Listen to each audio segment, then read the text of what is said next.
Hello everyone, first time మన channel చూస్తుంటే subscribe చేసుకోవడం మర్చిపోవద్దు. వీడియోలోకి వెళ్ళినట్లయితే దీప కార్తిక్ శివనారాయణ ఇంటికి రాగానే దీపని అక్కడే ఆపేసి నువ్వు ఇంట్లో పని చేయడానికి వీల్లేదు, వెళ్ళిపో అని చెప్తుంది. నేను వెళ్ళడం అంటూ జరిగితే నా భర్తతో కలిసే వెళ్తాను, మా ఆయన్ని కూడా తీసుకుని వెళ్ళిపోతానని అంటే అలా కుదరదు, నేను అగ్రిమెంట్ క్యాన్సిల్ చేయను అంటుంది జ్యోత్స్న.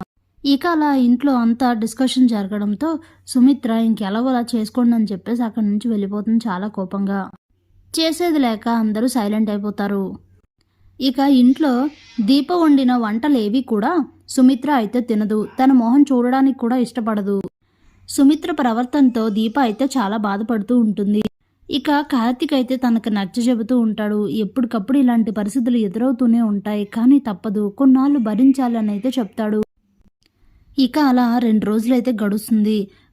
సుమిత్ర కాలు నార్మల్ అవుతుంది. అప్పటి నుండి ఇక దీప గురించి ఆలోచిస్తూ ఉంటుంది. ఈ ఇంట్లో నుండి దీపని ఎలా వెళ్ళగొట్టాలి, తను నా కళ్ళ ముందు ఉంటే నాకు చాలా కంపరంగా ఉంది, ఏం చేయాలని అయితే తీవ్రంగా ఆలోచిస్తూ ఉంటుంది. అప్పుడే సుమిత్రకైతే ఓ మంచి మాస్టర్ ప్లాన్ తడుతుంది. వెంటనే ప్లాన్ అయితే అమలు చేస్తుంది సుమిత్ర. ఇక తర్వాత రోజు ఉదయం సుమిత్ర కార్తీక్ ఇంటికైతే వస్తుంది. అప్పటికే కార్తీక్ వాళ్ళు శివనారాయణ ఇంటికి వెళ్ళిపోతారు. అనసూయ కూరగాయల కోసం మార్కెట్కి వెళ్తుంది. ఇంట్లో కాంచన ఒక్కరితే ఉంటుంది. సుమిత్ర రావడంతో కాంచన అయితే చాలా హ్యాపీగా ఫీల్ అవుతుంది. తన కోసమే వచ్చిందని అనుకుంటుంది. కానీ చాలా సంతోషిస్తూ ఏంటోదినా ఇలా వచ్చావు, నిజంగా నేను ఊహించలేదు తెలుసా అని అంటే, నీతో ముఖ్యమైన విషయం మాట్లాడాలి అందుకే వచ్చాను అని చెప్తుంది. ఏంటో చెప్పొదినా అని అడిగితే, జరిగినవన్నీ నీకు కూడా తెలుసు కదా, వీటి వలన నేను చాలా నలిగిపోతున్నాను.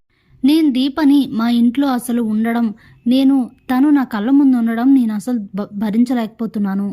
తను చేసినవన్నీ తలుచుకుంటుంటే చాలా కంపరంగా ఉంటుంది, మనసుకి ప్రశాంతత ఉండట్లేదు. అందుకే నేను తనని మా ఇంటికి రావద్దు అని అంటే, రాకుండా ఉండాలి అంటే నా భర్త కూడా రారు, అంతే తప్ప నేను ఒక్కదాన్నే ఇక్కడికి రాకపోవడం జరగదని తెగేసి చెప్పింది నిన్న.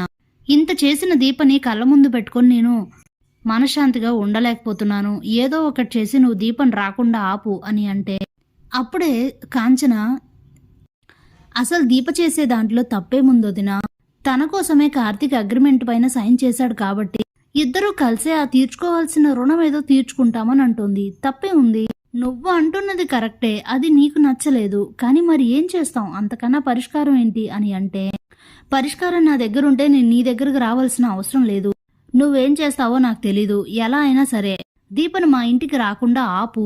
ఒక అత్తగారిగా నువ్వేం చెప్పినా దీప చేస్తుంది, చేయాలి కూడా, కాబట్టి నువ్వే ఏదో ఒకటి చేసి దీపను మాత్రం ఎలా అయినా ఆపు. నీకు పుట్టింటి మీద ఏమాత్రం గౌరవం ప్రేమ ఉన్నా కూడా ఈ పని చెయ్యు, నువ్వు అలా చెయ్యకపోతే నా తాలిబొట్టు మీద ఒట్టు అని అయితే అంటుంది సుమిత్ర. దాంతో షాక్ అయిపోతుంది కాంచన. ఏంటోదినా అంత పెద్ద మాట అని అంటే, మరి నేను ఇంత పెద్ద మాట అనడానికి, ఈ పరిస్థితి రావడానికి కారణం ఆ దీపనే, లేదంటే నేను ఇలాంటి పదాన్ని వాడను, నాకింక ఓపిక లేదు వదినా, నా వల్ల కాదు, ఎలా అయినా సరే దీపను మా ఇంటికి రాకుండా ఆపు అని చెప్పి అక్కడి నుంచి వెళ్ళిపోతుంది. ఇక కాంచన ఆలోచించి బాధపడుతూ ఉంటుంది. ఇంతలోనే సాయంత్రం అవుతుంది. కార్తీక్ దీప ఇంటికి రాగానే దీపనైతే మందలించి చెప్తుంది కాంచన, నువ్వు ఇక ఆ ఇంటికి వెళ్ళొద్దు అని అంటే, అదేంటి ఎందుకు వెళ్ళొద్దు అంటున్నారు అత్తయ్య అని అడిగితే, కొన్ని విషయాలకి కారణాలు అడగకూడదు, వెళ్ళొద్దని చెప్పాను, వెళ్ళటం మానే. నువ్వు ఆ ఇంటికి వెళ్ళడం వలన కార్తీక్ని నిన్ను అందరూ చాలా మాటలు అంటున్నారు, ఆ మాటలన్నీ పడాల్సిన అవసరం మీకు లేదు.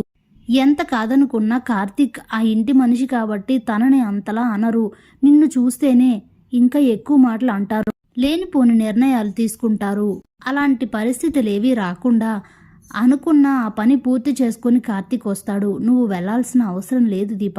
నీకు అత్తగారిగా మొదటిసారి చివరిసారి నేను ఒక విషయాన్ని ఇంత స్ట్రాంగ్గా చెప్తున్నాను, దయచేసి నా మాట విని నన్ను అర్థం చేసుకో అని అంటే, అది కాదత్తయ్య అని దీప చెప్పబోతూ ఉంటే, ఇంకేం మాట్లాడొద్దు, ఈ విషయంలో ఇంకెలాంటి నిర్ణయాలు మాటలు ఏమీ లేవు, నా మాటే వినాలి అని చెప్పేసి అక్కడి నుంచి వెళ్ళిపోతుంది కాంచన. అమ్మేంటి ఇంత స్ట్రాంగ్గా మాట్లాడుతుంది, ఏమైందో నాకు అర్థం కావట్లేదు అని అంటే, ఏదైనా పర్వాలేదు, అత్తయ్య అంత గట్టిగా చెప్పారు కాబట్టి తన మాట వినాలి కదా, రేపటి నుంచి నేను ఇంక వాళ్ళ ఇంటికి రాను అని అంటే, అయ్యో మరి ఎలా దీప, మనం అనుకున్నవన్నీ ఎలా జరుగుతాయి అని అంటే, జరుగుతాయి బావా, మీరు ప్రయత్నించండి. నిజం అన్నది ఏదో ఓ టైంలో బయటపడుతుంది. మీరు అందరి మనసులు మార్చగలరు. నాకు మీ మీద నమ్మకం ఉంది. నేనైతే ఇక ఇంటికి రాను అని చెప్పేసి లోపలికి వెళ్ళిపోతుంది దీప. దాంతో కార్తీక్ అయితే ఉన్నట్టుండి అమ్మ ఎందుకు ఇలా చేసిందని ఆలోచిస్తూ ఉంటాడు. Thanks for watching.